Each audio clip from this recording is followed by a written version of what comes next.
And we're back. Hello. We're the Horror Guys. I'm Kevin. I'm Brian. And we're here to talk about some horror movies. We're guys, and we're here to talk about horror. In my Put Star them together. Trek shirt. And it's Horror Guys. My spiffy new Star Trek shirt. It's nothing scary it's not about horror. Star Trek. No, not really. Not so much horror. I don't know. I've seen Discovery. Some horrible episodes, but not. Yeah. Well, this week we've got 4 more horror films and a short for you. And episode 76. 76. We've got a lot of these That's now. a lot of them. That's a lot of movies. I'm just waiting for triple digits. Some good, some bad. Well, 25 more to go. 24 more to go. Triple digits. Yeah. Hi. Wow, you and your skeletal hands. That's right. Well, this week's we've got some more classics and some modern films too. What do you think? You want to see a really old one? Yeah, I do. About as old as you can get. Almost as old as you can get. 1931. For mainstream full-length movies. M. Just the letter M. M. Peter Lorre's breakout role. M for Murderer. He was very good in it. Yeah, he sure was. Was it M for Murderer? It's a German film. It might have meant something else. I think it was M for Murderer. Molester or something. Murder. Okay, we'll Red go with Rum. Murderer. Red Rum. No, that was last week. Then we'll watch The Reptile from 1966, followed by Amityville II, The Possession from 1982, and then Mandy from 2018 or 2019. Might even sneak in a short film. Maybe. All right, are you ready? I'm ready. Because here we go.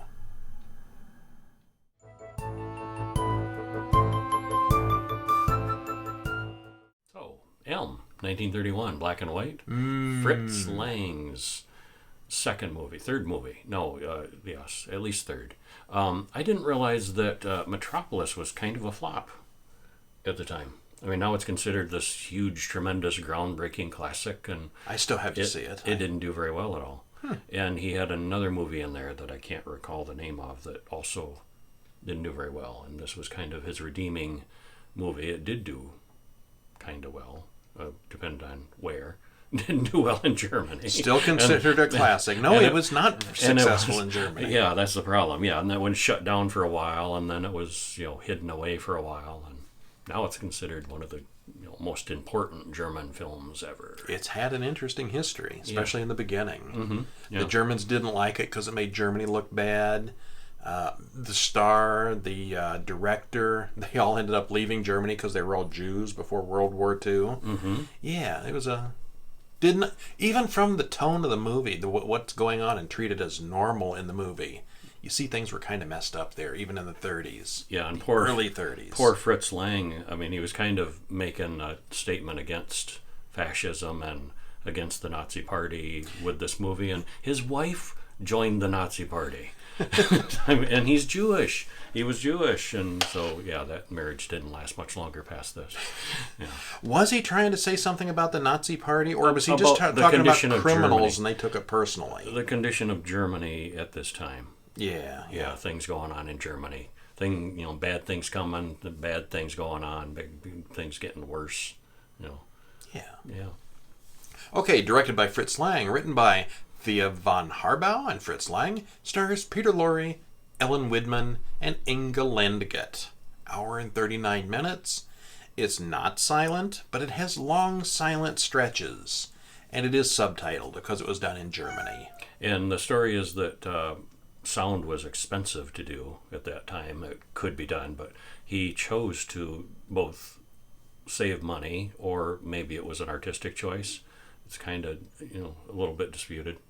There's always points in movies where there's no speaking and dialogue for quiet. dramatic effect, supposedly. But there's usually some music or something that goes on there to fill the space. This it went dead silent at Which points. was kind of you your noticed attention. it. It was noticeable. Yeah. So if that was his intent, supposedly, plus bonus, he saved some money. Okay. An old woman carries a huge tub of laundry past children playing a game involving a bad man in black. Man in black gonna get you, or something like that. Oh, and we should say we watched the German version with English subtitles. Yeah, there's a French version and an English version. Yeah. We did watch the original German. Yeah. Okay, so the older woman doesn't want them thinking about that murderer. So everybody knows about this murderer already. The talk of the town. Yeah. It's been going on for a while. Well, he's the subject of the game that the kids are playing. Meanwhile, another little girl plays ball on the street near a wanted reward poster offering 10,000 marks for the murderer. You looked up how much that was. Do you remember? A lot. It was a lot, A lot of money. Yeah. Well, the cleaning woman then yells for her little girl to come in for dinner, but she never does. And we see him buying a balloon for the little girl, and then later on we see the balloon flying away. And does this say something about the intelligence of children? I mean, this has been going on for a long time. I'm sure that every adult this child knows has drilled it into her and her little friends. Don't talk to strangers. Don't go to strangers. Come straight home. And, oh, balloon. I follow you. Well, number one, it's a movie. It is. And number two, it was different times. There wasn't all the stranger danger and these things happened, but nobody talked about it. But as freaked out as everybody is in this movie, and it's, as much as they're talking about it, and the kids have this sing-song rhyme that they've made up, he's going to get you, if you don't watch out. And how could this guy be still getting kids to willingly just follow along? Kids are stupid? Have some candy, have some balloon, have some... Yeah, I don't know. Candy It was a thought I had Yeah. at that scene, at that point. Yeah. Well, the one later on, she's kind of suspicious. He tries to get away from him a couple of times, Yeah. but it doesn't work out so well. Yeah. The one later. Yeah. So people start fighting amongst themselves and accusing each other for even being near children. Mm-hmm. The murderer sends a handwritten letter to the newspaper, and of course they check it out for fingerprints, they send it to handwriting experts, and they come up with a sort of psychological profile for the killer. And that was, I thought, very interesting, the detective work. For that time period, They psychological profiled him. Yeah. Well, the police are desperate. They've started rounding up groups of partygoers, I assume it was Prohibition or something like that, and demanding their papers. Papers, please. Papers. It's causing no end of troubles for the criminal element, whose business is completely disrupted. Mm-hmm. The criminal leaders decide they're going to help find the child murderer. This killer is brilliant. He never leaves any clues. And since he has no real connection to the children, he's impossible to track. And it's a big city with a lot of people. Yeah. And the organized criminal, and no modern technology either. Yeah, no video surveillance and so forth. No cell phones, no video. Yeah. Even fingerprinting was kind of hit and miss. Yeah, pretty primitive at that point. So the organized criminals enlist the men from the Beggars Union to watch the children. That says something about it right there, that they have a Beggars Union. And that was a real thing. Mm-hmm. Yeah.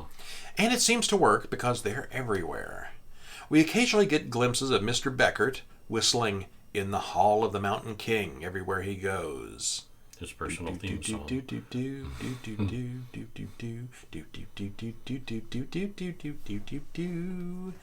Yeah, every scene he's whistling the song. Mm-hmm.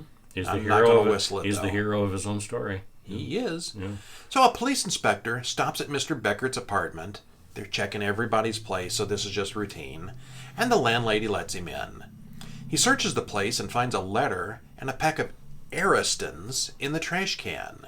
It's a brand of cigarettes. Yeah, they're looking at the type of paper and the kind of marker that was used, and every clue they can. A specific kind of old table, a red marker that he wrote the note on, a specific kind of paper. He doesn't have any of those things. So. He does have a wooden table. Yeah. But who doesn't? But yeah. Well, the police chief thinks he knows that name, Aristons, from somewhere. And then he remembers. It's the brand of cigarettes the killer used. A different killer, yeah. So then a blind man hears the whistling and recognizes Beckert from that. The little girl from the beginning, he was whistling the song then too when he bought the balloon from this blind man. Mm-hmm. One of the other beggars gives chase and finds Beckert buying candy for a little girl. The beggar marks Beckert. He makes a big M on his hand out of chalk. Yeah, and pats him on gives the back. Him a, "Hey, how you doing, sir?" Marked him for murder. So they can follow him easier. Yeah. Beckert spots the M on his own back and runs away. While the beggars chase him all over town, the police are waiting for him at his apartment. It's not looking good for him. The arm of the law is closing in. But wait, will the law get him before the others do? Who's going to catch him first? Uh-huh. Well, Beckett, or M, gets locked into an office building, and every criminal in town comes to search that building. Literally. There's like 50 of them. They converge, yeah. He has to get out of a locked room while they're all still searching for him. They've almost got him when someone sets off the alarm in the building because they've all broken in and they're all criminals. It was one of the security guards. Yeah, they weren't watching him close enough. Mm-hmm. So the police have been notified. Finally, at the very last second, they catch him. So the police manage to catch one of the criminals left behind in the building, and the man eventually explains everything to Inspector Lohman. And just to clarify, it wasn't the police that caught him, it was the criminals. They bag him up and haul him away. Yeah, the police are still looking for him. Yeah. Meanwhile, Beckett is thrown in front of a crowd of about 100 criminals. Well, and crowd. And parents of the missing children, and it wasn't just criminals, it was the neighborhood, basically. Was it? But it was some of the mothers of the kids. Okay, I didn't get the impression it was actual mothers. I thought it was just sympathetic women. No, it was some of the mothers. Okay. Yeah, of the missing kids. Well, the blind man identifies him again. So understandably, they were upset. They were, yes. They were mad at this guy. Kill him! Kill him! Yeah. So the criminals put on a whole trial for him. Beckett says he can't control the thing inside him. He's not even pretending anymore that he didn't do it. And it is kind of a trial. He actually has somebody that's acting like a defense lawyer arguing his side, too. And, yeah. Yeah. And some of the criminals even nod their heads while he's explaining about this thing inside him. And it is a little bit of a moral dilemma, a moral question. They raise the moral issue of, if you can't Is help, he a murderer if he's got a psychological issue? Yeah. These other people that also can't help themselves are compulsed to do their crimes. He's not the only compulsive person in the room. Yeah, it was interesting. So then the police come in and finally arrest everyone before they give Beckett their flavor of justice. There's going to be a real legal trial now, and a woman watching the trial says, "We should keep a better watch on our children." And the film ends right there with no real resolution. Yeah, I don't know if he was locked up in the loony bin or found guilty or what. Could have been executed for murder, could have gone to the mental hospital. Yeah. Maybe there's no evidence. They even. left Who it knows? open. Yeah. Well, everyone knows Germany was not a fun place to live during World War II. But according to this, life in Germany sucked long before that. Raids, people being rounded up for suspected crimes, and general paranoia seemed to be rampant in this film. How much was made up for the film, and how much was documentary? Who knows at this point. But it seems like this was a much more modern crime drama than any kind of warning film. So I suspect it showed what things were pretty much really like in that part of the world. I think so. Yeah. This is how it is, and here's a story that goes with it. Yeah. Set against the backdrop of Germany in 1931. Yeah, which is an awful place. Kinda. Yeah, even if you're a German, it was not a good place. No. So there's a lot of talking and exposition in the first half of the film. A lot of it is people telling you what's going on. Mm-hmm. We get lots of telling and talking and zero action. Once the criminals come into the picture, things liven up quite a bit, but it's definitely not an action film. No, not really. It's not exactly what I would call horror either. It's got Peter Lorre's first starring role, and he's an icon of horror, but we don't see anything bad happen to anyone here. We don't see the children die. We don't see the children be raped, if that's what he does. We don't really even know specifically other than the children are dead. Mm-hmm. We don't see him get his justice. There's no violence at all. It's all suspense. So the investigation seems realistic enough, and even the criminals' reactions seem reasonable, all things considered. The writing and acting are really good, and the restored video is really clear as well. Yeah, it was. Yeah. We've only seen 3 or 4 movies older than this, but this one looked pretty sharp. And I saw a warning out there that M was cut up and redistributed. Public domain, and there's many copies out there that are really bad. And pick up a VHS copy that's and it's actually a copy of a copy of a copy, and there's a lot of those out there. But there's a couple versions right on YouTube you can watch for nothing. Mm-hmm. Yeah. Or there's an Amazon link in the show notes if you want to pick up a disc. That's a good copy. Yeah. All right, so Laurie's speech in his own defense at the end is really good, even if it's not particularly convincing to the jury.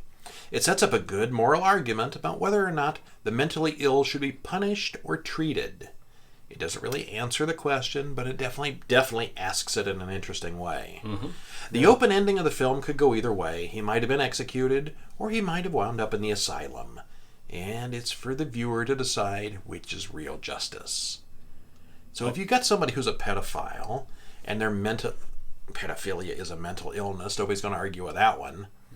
Should the person be punished by locking them up in prison, or do you send them away to be treated and maybe get better and released? And if they, it's a moral question. Yeah. And that's a moral question that nobody's answered on 90 years. Nobody answered it in this movie. Yeah. Yeah. They just asked the question. Yeah.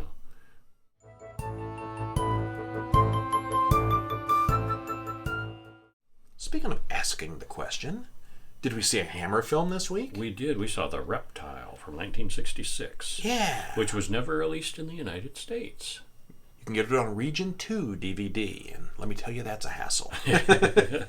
But we persevered, and we saw it. We saw it. Mm-hmm. And then I heard that one of those TV horror hosts had it last weekend. Oh, okay. After we went to all that trouble. Oh, okay.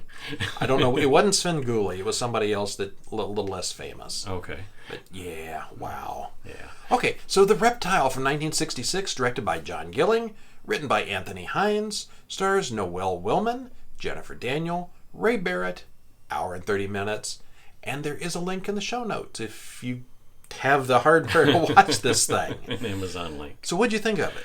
It was okay. I mean, for all that fuss, I didn't enjoy it as much as I expected to. It was a straight up, across the board, generic Hammer film. Very generic. A lot like The Gorgon, or... Yeah, that's the one I'm going to go with. Yeah. Very similar to The Gorgon. Uh-huh. Yeah. Yeah. It was filmed back to back with Plague of Zombies, one of our others that we talked about, and they reused the village, some of the sets. Uh-huh. Yeah. Yeah, so even back then, you hear about them making part 1 and part 2 of a movie now at the same time. They were doing multiple different movies on the same set at the same time simultaneously to save money. Mm-hmm. Which is or smart. back to back, and yeah. So yeah, right off the bat, this is not bad. It was if okay. you like Hammer films, this is a good one to watch. Collect the whole set. It's not awesome, but it's nothing terrible either. We've seen worse Hammer films. Mm-hmm. Alright, so a man is being followed across the countryside. He finds a letter and walks across the road to another house. He goes inside, and something kills him. It's the fastest acting snake venom ever, and it wasn't a snake that killed him. Biggest snake ever, too. Yeah, it was, as big as a person. Some man drops his body in the cemetery for someone else to find, and then credits roll. The dead man's will leaves his house and property to his brother, Harry Spaulding. Harry is told that the brother died of heart failure, although he was in really good health. Mm-hmm. Harry has never been to the cottage, and he and his wife decide to move there sight unseen. Never a good idea. Everyone says, "You're not really thinking of living there, are you?" Well, when they arrive at the house... The guy at the pub, thank goodness for him, because everybody else in the village just doesn't want him there. No, yeah. The unfriendliest village ever. The pub guy is very friendly and befriends him. And he's the only one. Yeah. So when they arrive at the house, everything inside is wrecked. Somebody ransacked it badly. And that's never really explained. No, we don't know why that happened. The villagers probably. Well, yeah, but why? Because they hate them. They hate everything. They didn't know anybody was coming. Well, dibsies, looting. Nobody coming. Hey, free stuff. Maybe. Valerie meets Dr. Franklin. Valerie is the wife, and she meets Dr. Franklin, who is searching for his daughter out in the fields. Harry meets Mad Peter, who says that they killed his brother. Mm-hmm. They invite Peter over to the house for dinner and quickly regret it. He's pretty much as mad as his name implies. Never invite somebody named Mad Peter to your house. It's a red flag. It is. Get mad on a name tag. You probably deserve it. Mm-hmm. So that night, Peter returns to the house, clearly poisoned. He mentions Dr. Franklin's name just before he dies. Franklin is evasive and rude. The villagers call this manner of death the Black Death, and they've all seen it before. Yeah, must be Tuesday. Valerie meets Anna, Dr. Franklin's daughter. Anna invites Valerie and Harry to dinner tonight at their place. The doctor comes over and takes Anna away rudely. That evening, Franklin explains that he's traveled the world researching primitive religions with Anna by his side. Anna plays music, and Franklin freaks out and smashes her instrument, ending the festivities. Why'd he do that? Because she was trying to work magic through the... I mean, we find out later she was trying to work a charm through the music, and she was getting carried away. She was starting to magic out. She was starting to, do her reptile thing.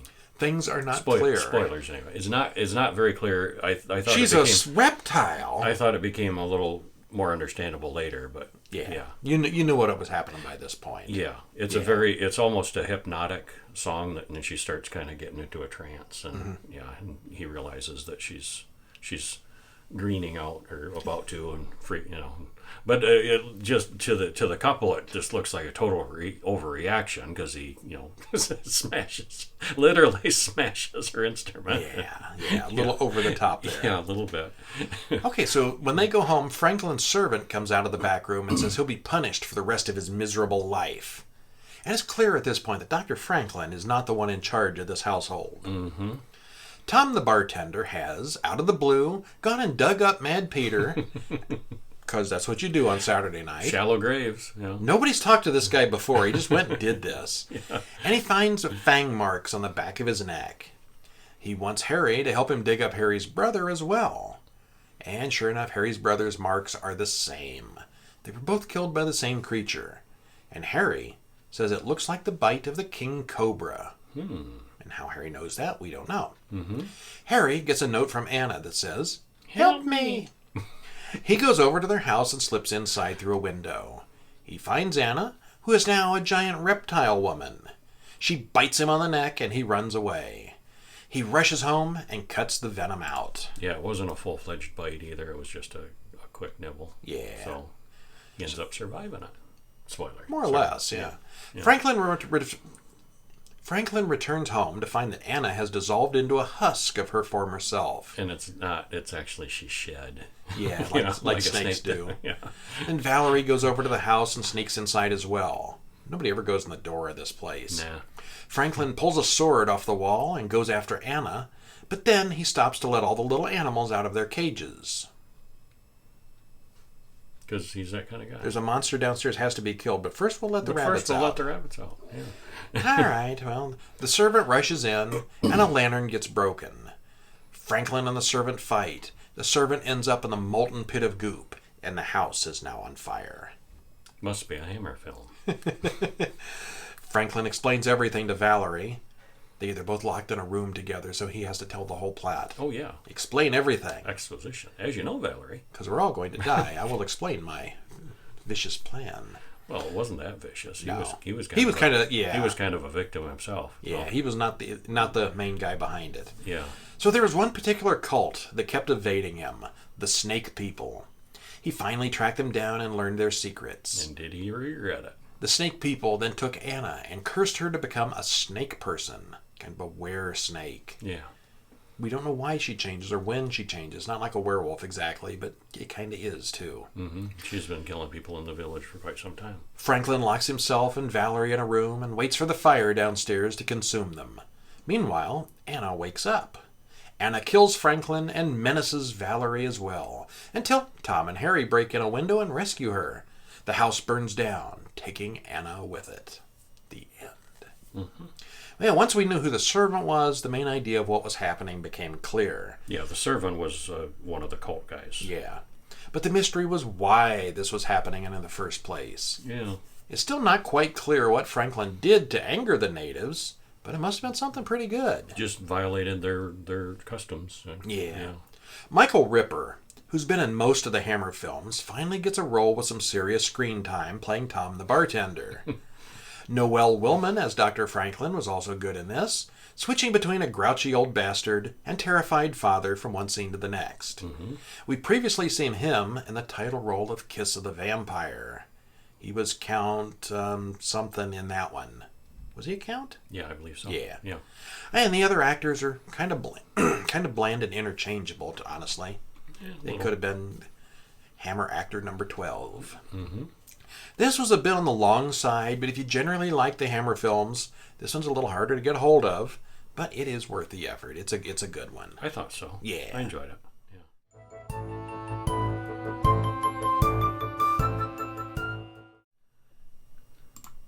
Speaking of enjoying things, Yeah. did you see a short film this week? We saw one called The Hidebehind. One word, Hidebehind. Hidebehind. Brand new from 2020. Written and directed by Parker Finn, stars Robin Collins, Jared Wheeler, Abiel Brun, 9 minutes, 54 seconds. Link to watch it on YouTube in the show notes. And this one is a gem of a little horror movie. So you liked this one? Oh, yeah. Yeah. Yeah, this one especially good. Yeah. I thought so. Uh-huh. Yeah, right up on the top of the ones we've seen, the shorts. Yeah. A hiker limps through the woods. He's not spoiler-free. Yep. A hiker limps through the woods. He's not had a good day. He's got a purple spot on his leg, either from a bad sprain or some kind of serious bite. Looks nasty. Mm-hmm. He stops to look around, and there's no one there. He yells for help. No answer. He sees a figure standing there. I'm lost and I'm hurt. I need help, he shouts. How fortuitous. He found somebody. Yeah. The figure ignores him and moves off as he approaches. Every time the hiker takes a few steps forward, the other person retreats the same distance. Suddenly, the thing is gone. Or is it? Probably. It'd probably be fine. Well, the cinematography here is really, really good. And the special effects are neato. You really feel I liked that. like this took place in the deep, isolated woods. It's got some really long panning shots as it goes back and forth between the guy and the creature. And it really gives some space to it. Mm-hmm. The movement and the skittering sounds the creature make are really good. And the vanishing effect when it hides is really pretty awesome. It's only May, but this short is on my short list for best short of the year. Will it hold up in 7 months? I think it'll be up there. It's a good contender. Mm-hmm. Check back in January. But yeah, I like this one a lot. Yep, as did I.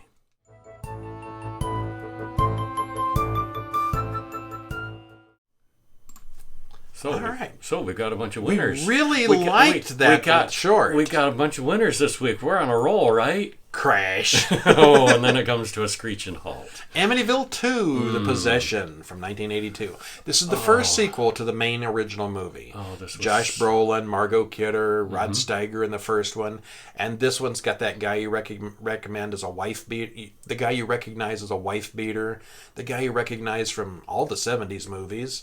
And pretty much nobody else. So see, the first one, skepticism aside, I thought was a pretty good movie, decent movie, entertaining movie. Yeah. He didn't like it because this is based on a true story, and he thinks that's crap. I think it's crap. But it was fun. I liked the first movie. Well, here's another steaming pile of crap. Boy, they really took liberties with the story that this is based on. The truth, the thread of reality and truth is even thinner in this movie. And it's just... There's a house, and it's got a curved window. And... yeah. Amityville II, The Possession from 82. Didn't enjoy it. Directed by Damiano Damiani. I like Could that there name, be a though. more I like... like that name. That's very... that's... Could that be a more Italian? No. I am Damiano Damiani. And he's got to be like wearing a priest collar, too. Mm-hmm. Written by Tommy Lee Wallace and Hans Holzer. Stars James Olsen, who was in lots of things in the early 80s, a lot of TV movies. Burt Young, who was either a gangster or a wife beater in every freaking thing I've ever seen him in. He was also hundreds of roles. Was Rocky's sidekick, brother-in-law, and a good guy in the Rocky movies. So he's not always a bad guy or a thug or anything. He was a good guy in those. Rarely is he a good guy, though. Mostly he's not. Yeah. More often. Yeah. And Rutanya Alda, who is, I don't know, just another actress. Hour and 44 minutes. Link in the show notes if you want to pick this one up. Although why you would want to do that, I have no clue. We're going to get through all of them someday. What is there, like 20-some movies? Yeah, 19. There's 19 Amityville movies. With more still in the works. And they keep making more. How is this possible? There's one due out later in 2020 and one on the schedule for 2021. And it's a cheap franchise. There's one that's Amityville Island, and it's a possessed shark. They go, somehow they drag the evil along with them to an island, and a shark gets possessed. And yeah. That one sounds just... I don't know. It could either be hilariously good or bad or just, I don't know. Sharknado. That one's way down the, number 17 or something like that. Okay, maybe we won't have them all. We'll see. I want to see them all now. we got to collect the whole set. If you're going for quantity, it's got to be the Godzilla films. No. A new family moves into the Amityville house. The mother goes into the kitchen while the realtor is still there, and blood comes out of the water tap. They still move in. So this is kind of a prequel to the first movie. Yes. Yeah. This is sort of an Although alternate they don't universe. officially say that. You remember the DeFeos from the Amityville murders and the whatever supposedly happened before the original Amityville Which horror? was a real crime and real murders. That was a true story. And this is kind of them, but not. Yeah, this is a different family with a different name, but it's the same story, but it changes. Fictionalized. Somebody took the outline of the DeFeo story, Yeah. changed a couple names and details, Uh-huh. and made this. Yeah. Set it in the Amityville house. Yeah. Okay, so all the windows are nailed shut. They find a hidden room with broken sewer line or something. It's dripping water, it stinks, and it's full of flies. And it's not painted red. That night, we get a point of view shot of something coming out of that secret room and wandering through the house. There's a knocking at the front door, but no one is there. No one burst the door in. It's just a knocking. Mm-hmm. There's a knocking at the front door, but no one is there. Other strange things start happening, and the father blames the smallest children, pulls out the belt, and starts beating on the mother. Yeah, he's not a very good guy. No. Yeah. Just like in the Amityville Murderers. Yeah. The father was... It's the same character. Yeah. Different actor, same All character. the characters were kind of the same. Yeah. Stuff. The oldest son grabs a shotgun, points it at the father, and things calm down quickly. The local priest comes over to bless the house, and all hell breaks loose once again. Also again, the father starts beating on the little ones. Every time something weird happens, it blames it on the kids. Kid's fault. Yeah. And the oldest boy, Sonny, finds something nasty in the secret room in the basement. We see an arm. It's clearly a dead body down there. Or Whose? was it? Whose? No. Nobody died there that we know of. Whose arm was that? Demon or something. I don't know. We never find out. It wasn't real. Plot hole number one. Well, it wasn't real. Anyway. Yeah, right. Yeah, but, yeah. All right. Yeah. Well, there's a lot of screaming and people make pained looks in their faces, but not much happens. Guns fire, sparks fly, and the furnace acts up. Steam hisses, but nothing really happens. Now, by this point, I'd be on the phone to the realtor talking about, property insurance right or, what do they call it? Buyer's guarantees or something like that. Yeah, realty insurance. Place has problems. Yeah. Sonny and his sister Patricia then do the whole incest thing out of the blue. This whole family seems very touchy-feely to me. And actually, there was something in the trivia. They toned down the incest. Yeah, they did. There was more. Yeah, and sex. There was some sex that they toned down too. Yeah. I'm not a fan of incest, but if they had left some more of the scenes in, the story might have made more of a sense. It might have made a little more sense. Yeah, because a lot of things just sort of happen, and we don't know why, and I bet it was cut. I bet it was chopped up. Yeah. So they do incest, and the priest returns for a second attempt at blessing the house, but that goes worse than the first try, with blood splashing everywhere. Mm-hmm. Sonny's birthday comes around, and he hears voices saying the family would be better off if he killed them. The mother starts catching on to a hint of the incest between her eldest children, but she's got her own problems when the father rapes her in the bedroom while the daughter listens in. This is a messed up family. A little bit. More than a little bit. Yes, a lot. Possessed by a demon that makes him look like Frankenstein's monster, Sonny grabs a shotgun and chases down family members throughout the house, killing them one by one. No, wait, he didn't. It's all just a dream that the priest had in his car on the way out of town. The priest turns around, rushes over to find the police hauling out bodies for real. Oh, wait, it wasn't just a dream. Really a dream after all. It really happened. It was okay. It was a prophetic dream of the same time it was happening. Yeah, that's helpful. Wasn't advance notice, yeah. Sonny doesn't remember any of it, even though he obviously did it. The priest then visits Sonny in jail, and he wants to expose the demon. It's not about the house anymore. It's about the demon inside Sonny. Mm-hmm. The priest wants the police to let Sonny go so they can exorcise the demon in the church. It just won't work in the jail cell. The police refuse. The priest does some research and finds out that the house was built on an ancient Indian burial ground, and that's the last we hear of that plot thread.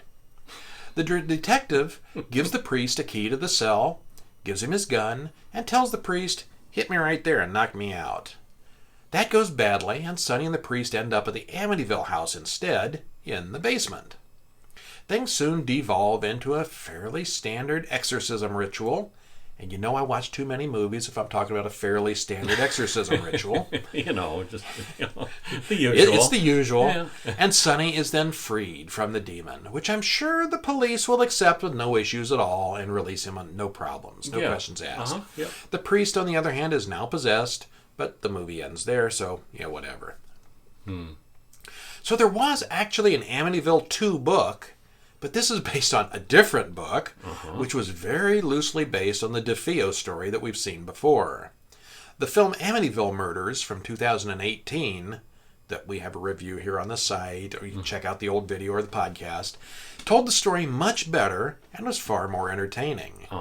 I don't think we reviewed that one highly, but it was 100 times better than this. Better than this. Yeah, it was. Yeah. And that was just, I don't know, maybe a month ago. So it's not too far back. So this whole family is awfully touchy-feely, and I suspect the incest would have happened regardless of the evil house. Are normal families that huggy and touchy? Well, there's They were difference always between- hugging and there's touching still- each other. Hugging and touching is not bad in itself. I got the incest vibe like 10 minutes into this film. Really? Yeah. Oh, I thought they were just The brother close. and sister, I thought they were boyfriend and girlfriend in the very beginning. Well, they did seem awfully friendly. They in were that awfully opening scene. friendly, yes. So the ghosts and demons are the least of this family's problems. If anything, the murderers may have ended their ongoing suffering. Kind of had it coming. Wow, that's The harsh. The last third of... I was actually relieved to see... He's not really killing people. There's 45 minutes left in this thing. No, But he sure really enough. was, and I was like, all right.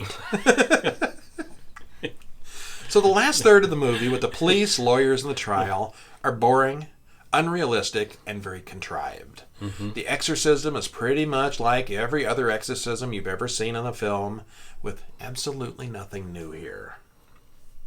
So, 2 thumbs down from us, I think. Very down. I give it a 3. Certainly not the worst thing I've ever seen, but it's not great. 4. Give it a 4. Yeah. Yeah. Yeah, it was a kind of a weird movie.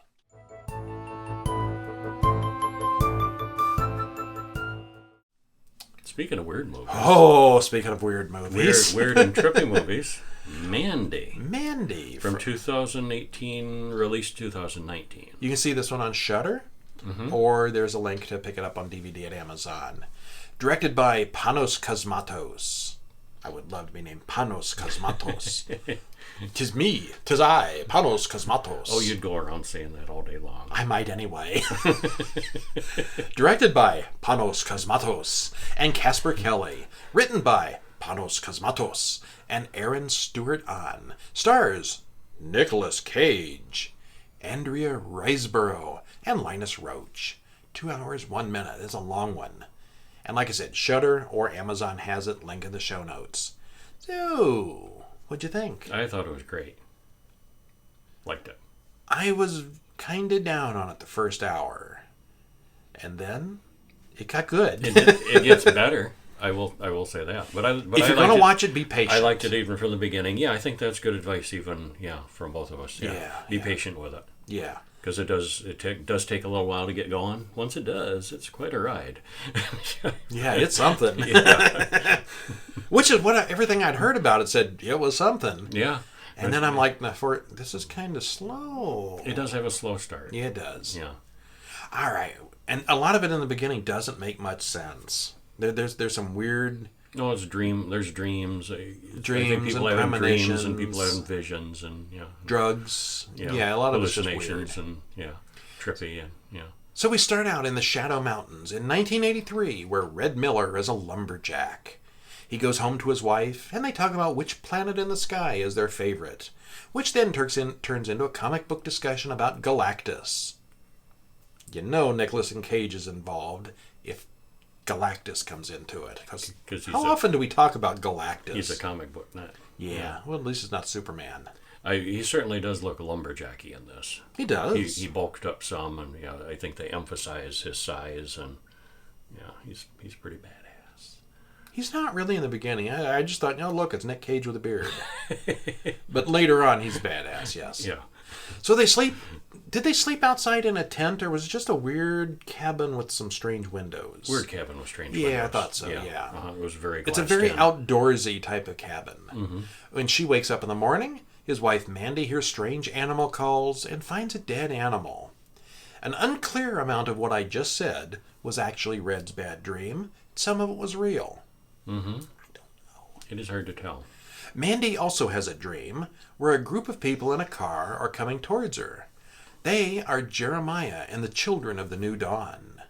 On the other hand, the real-life Jeremiah can also sense her. And he's obsessed. He needs her. He wants the girl. He's a cult leader, and she has what he wants, which is never made quite clear. He orders one of his men to bring Mandy to him. They go out in the woods and blow a magic horn, which summons a demonic biker gang. And now it starts to get a little weird. It gets weirder. Yeah. These Cenobite-looking demons come straight out of Hellraiser, and they enter Red and Mandy's home and knock Red out. They were like, well, and I was thinking a little bit of Spawn thrown in. Like one part Spawn, nine parts Cenobite. Oh, Spawn would fit right in the Hellraiser movies. Spawn and... he's maybe a little more colorful with the red and all that, but yeah, it's the same idea. Who's the Spider-Man? Venom. Venom, yeah. Yes. A dash of Venom thrown in, too. Yeah. Dark, demonic, evil superhero-y kind of things. So in the morning, Mandy wakes up and finds herself captured and tied to a chair, with Red tied to a tree outdoors. The cultists give her some kind of eye drops and sting her in the neck with a huge bee. Which gets her higher as a kite. She's all drugged Higher up. than a kite. Yeah. Jeremiah then plays an old record. Turns out he's a failed musician. He gives a long speech, which really makes no sense because everyone's so high on drugs anyway. Well, and that was kind of neat too, because as he's talking and he's talking to Mandy and getting in her face, his face morphs into Mandy's face. Very his smoothly. Voice, and yeah, it was neat. Very smoothly and gradually. You don't even realize it at first, and yeah, it was. Yeah, that was a neat effect. Yeah, that was neat. Yeah. So anyway, he wants her to join him, and she just laughs at him, which really enrages Jeremiah. Red outside wakes up, also a prisoner of the cult, and he's still tied up, of course. Jeremiah stabs him in the side with a huge dagger. They set Mandy on fire in front of him and watch her burn to a fine powder, which eventually blows away in the wind. The cultists then get in the car and leave, and then Red finally manages to pull his hands free of the barbed wire that was tying them together. He goes inside, watches a commercial for Cheddar Goblin, and then has a fully animated dream. Best commercial ever. If you're gonna buy mac and cheese, get the Cheddar Goblin brand. The Goblin character vomits the cheddar cheese onto the children, onto their plates, and kids are just loving it. Yeah, it's horrifying. Yeah. Then Red screams, drinks, and cries for about 5 minutes or so. He had a scream coach, you know. He did, Yeah, yes. Nick Cage had a How to scream scream. coach. Yeah, how to scream properly. Yeah. So it doesn't sound like that. Yeah. Well, the next morning, he gets his crossbow from a friend, forges a new shiny battle axe, and now it's revenge time. And the whole movie changes. Yeah. He quickly gets injured and knocked out again, and we see that Red still has dreams in Cartoonavision. When he wakes up this time, he's literally nailed to the floor by one of the Cenobites. They don't call them Cenobites. But I'm calling them Cenobites because you know what Cenobites. that means. Yeah. You know what those are. Red's not the wimp he was 15 minutes ago because now he's John Wick. he does step it up from that point. Oh, he just flips a switch. Yeah. He managed to beat the thing's brain in with a pipe and escape. And that covers about the next 15 minutes. It's John Wick versus Hellraiser. As he deals with the Cenobites. Yeah. Yeah. And then And it's then- time for the humans.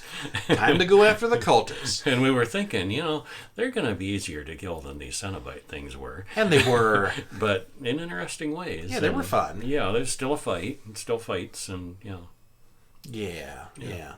So it's about 40 minutes of boring talk with the family, 20 minutes of torture, and then an hour of revenge. revenge. Yeah. Yeah. Yeah, kind of With summarizes a whole it. lot of weird supernatural stuff and odd lighting thrown in there. Yeah, lots of glowy lights. Ambiance, yeah. Yeah, yeah. Well, the entire film goes like this. Cultists kill a guy's wife, and then the guy gets revenge. That's the entire plot. Which, if you look at it that way, it's a story that's been done 1,000 times. It's hard to make a simple plot you know, like that the, interesting. You know, the cowboy, I think there was a Clint Eastwood movie like that where his wife got killed and then he seeks revenge. There's these movies where, a loved one gets killed and they seek revenge.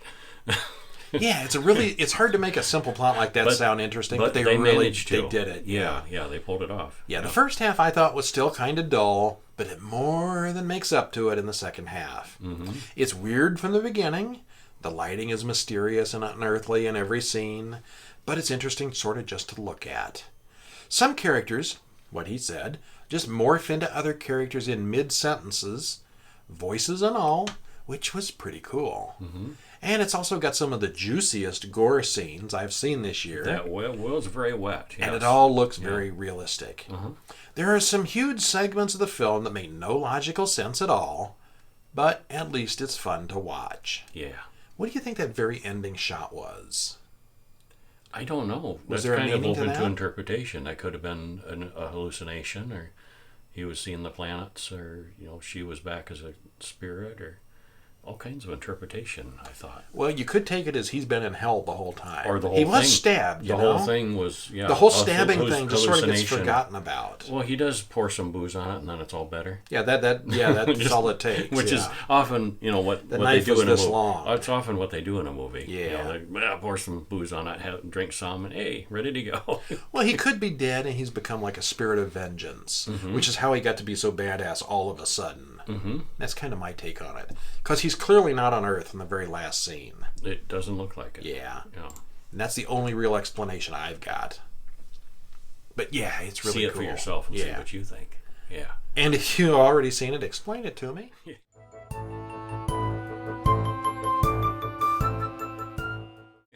Explain that ending. And that's our show for this week. Pretty much. Thanks for joining us. Stop in at horrorguys.com for news and horror updates, comment on the podcast, or to contact us. What's that you're reaching for? Or you can pick up Tales to Make You Shiver, Volume 1 and Volume 2. Who wrote that? We did. Oh. Yeah. Do you know we're authors? Oh, yeah. I think they know we're authors. Yeah. You look at us on the back of the book. That's us. Yeah. In our funny little hats. Yeah. Yeah. And let's see, what story looks best today? Oh, how about Mushroom Madness, since we've watched Mandy? Yeah, there's some good stories in there. 2 books. Pick them up you can get them at Amazon. You pop over to the site. There's a link on Horror Guys somewhere for them. But next week, we'll be watching some more classics. Want to get wet? It's summertime. Let's go to the beach and watch The Creature from the Black Lagoon. Classic. 1954. Classic Universal monster. After our time at the beach, we will get thirsty and taste the blood of Dracula in 1970. By that time, it'll be getting a little dark outside, and we can watch Horror Noire, a history of black horror from 2019. A documentary. We haven't done that since like episode 2. And finish. Yeah, it is. And finish with 2019's sleeper hit, In Fabric. It's about a killer dress. We read a description of In Fabric some time ago, and we thought, oh, that sounds dumb. And then we saw a preview yesterday. Maybe not so dumb. And we thought, wow, that looks awesome. Let's watch that. Very British and, very weird and creepy, and Yeah. And as usual, we will pick out a short. I think I've already got one in mind for us. So tune in next week. But we're going to be changing. Next week's episode will be out on Tuesday instead of Saturday. Okay. Time to change the routine. Change it up, eh? Friday and Saturday is just crazy busy for both of us. So Tuesday works out better for us. So it'll be, what will that be, like 9 days until the next episode. So we're going to be running a little behind next time. But we'll see you after next week. See ya. See ya.